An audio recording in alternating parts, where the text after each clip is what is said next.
Bechdel test first appeared in a comic strip in 1985 as a way to test for gender equality in works of fiction. The requirements? The movie has to have at least 2 women in it, who talk to each other, about something besides a man.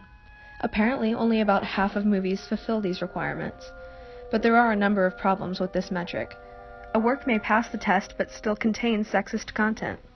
Maybe the movie is primarily about women, but just doesn't fit the bill for whatever reason. Take the final Harry Potter movie installment. The main characters are 2 men and a woman. She is equally as large a character as her male counterparts, and there are a multitude of equally famous minor female characters, but because they never address each other directly, this movie, according to this test at least, fails to represent gender equality. If we look at the movie in itself, though, we find equally complex and inspiring male and female characters. Changing gears, let's look at a video from BuzzFeed.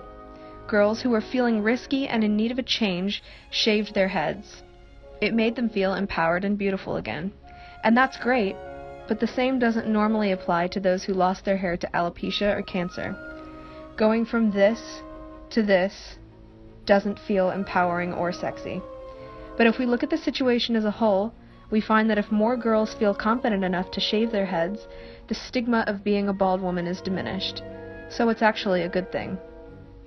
Problematizing things for the sake of problematizing them is a dangerous thing. It may shed light on some important issues in our society today, but it may also create problems where there aren't any. When addressing sexism, racism, and other pertinent problems, it is important to consider the entire human experience, not only facts and statistics.